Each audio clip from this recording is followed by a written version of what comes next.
An authority stated that the extensive publicity of Meghan Markle's participation in the Invictus Games will only serve to provide as a continual reminder to Kate of the charges that were brought against her in Spare. While Prince Harry and Meghan Markle were making headlines at the Invictus Games last week, Kate Middleton appeared to be going about her business as normal. As she went out with a 70s-style bouncy blow-dry with sweeping short layers cut in to frame her face, the Princess of Wales maintained a dignified quiet over her estranged sister-in-law's media appearances.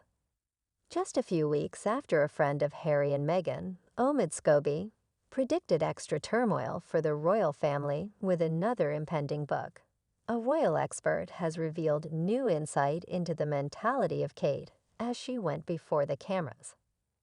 This new information was provided by a royal specialist. Duncan Larcombe, a journalist and commentator, was quoted in Oakham magazine as saying, "Kate's not stupid. She wants any engagements that she is involved in to get their rightful attention and coverage, and part of that includes making sure that she looks and behaves her best."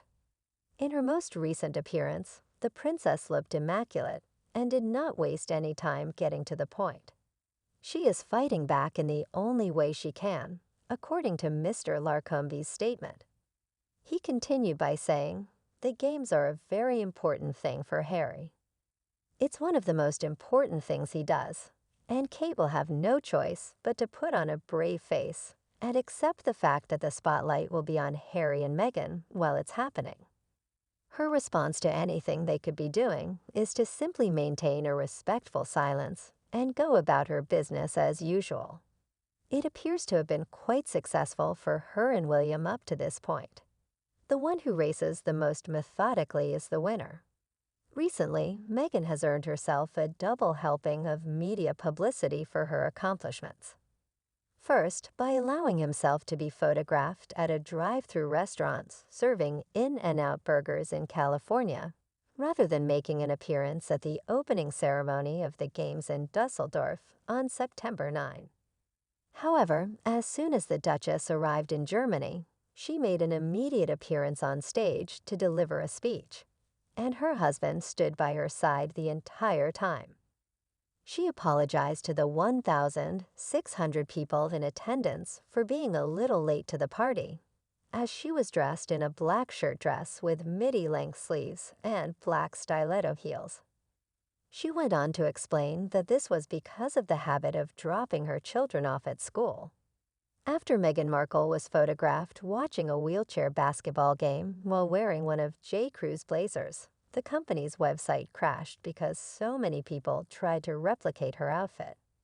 Duncan believes that Kate has suffered the most as a result of the damage caused by the Duke and Duchess of Cambridge's decision to wash their dirty linen in public, and that the situation will not be resolved quickly.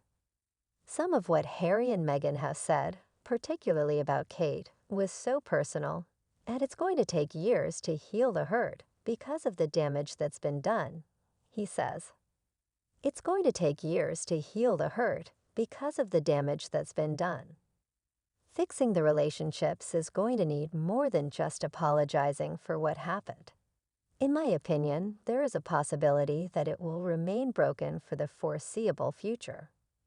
The insults will continue to have an effect on Kate, and the games are just another reminder of some of the viciousness that she and William have just had to swallow since they are not in a position where they can make a reaction.